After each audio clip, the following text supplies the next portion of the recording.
श्री हरि विष्णु, राधे राधे। दोस्तों, आप सभी का मेरे चैनल में बहुत बहुत स्वागत है। आज हम आपके लिए माघ मास महात्म्य का पहला अध्याय लेकर आए हैं। तो दोस्तों, कथा पूरी सुनिएगा और अच्छी लगे तो प्लीज लाइक, चैनल को सब्सक्राइब जरूर कीजिएगा।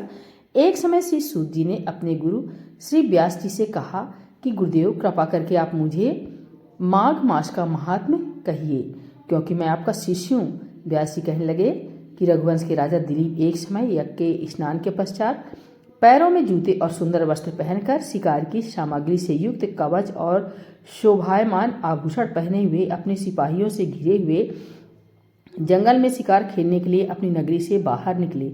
उनके सिपाही जंगल में शिकार के लिए मृग, व्याघ्र, सिंह आदि जंतुओं की तलाश में इधर उधर फिरने लगे। उस वन में वनस्थली अत्यंत शोभा को प्राप्त हो रही थी। कहीं कहीं मृगों के झुंड फिरते थे, कहीं गीदड़ अपना भयंकर शब्द कर रहे थे, कहीं गैंडों का समूह हाथियों के समान फिर रहा था, कहीं वृक्षों के कोटरों में बैठे हुए उल्लू अपना भयानक शब्द निकाल रहे थे, कहीं सिंहों के पद चिन्हों के साथ घायल मृगों के रक्त से भूमि लाल हो रही थी, कहीं दूध से भरी थनों वाली सुंदर भैंसें फिर रही थी, कहीं पर सुगंधित पुष्प हरी भरी लताएं वन की शोभा को बढ़ा रही थी, कहीं बड़े बड़े पेड़ खड़े थे तो कहीं उन पर पेड़ों पर बड़े बड़े अजगर और उनकी केचलियां भी पड़ी हुई थी। उसी समय राजा के सिपाहियों के बाजे की आवाज़ सुनकर एक मृग वन में से निकलकर भागने लगा और बड़ी बड़ी चौकड़ियां भरता हुआ आगे बढ़ा। राजा ने उसके पीछे अपना घोड़ा दौड़ाया, परंतु मृग पूरी शक्ति से भागने लगा। मृग कांटेदार वृक्षों के एक जंगल में घुसा और राजा ने भी उसके पीछे वन में प्रवेश किया, परंतु दूर जाकर मृग राजा की दृष्टि से ओझल होकर निकल गया। राजा निर्जन वन में अपने सैनिकों सहित प्यास के मारे अति दुखी हो गया।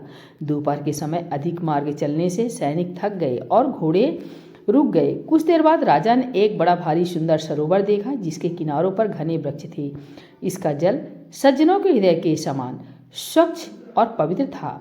सरोवर का जल लहरों से बड़ा सुंदर लगता था। जल में अनेक प्रकार के जल जंतु, मछलियां आदि स्वच्छंदता से इधर उधर फिर रही थी। दुष्टों के समान निर्दयी चित्त वाले मगरमच्छ भी थे। किसी किसी जगह लोभी के समान सीमाल भी पड़ी हुई थी।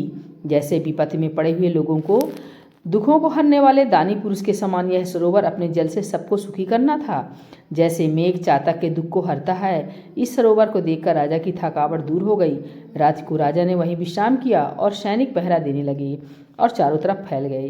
रात्रि के अंतिम समय में शूकरों के एक झुंड ने आकर सरोवर में पानी पिया और कमल के झुंड के पास आया। तब शिकारियों ने सावधान होकर शूकरों पर आक्रमण किया और उनको मारकर पृथ्वी पर गिरा दिया।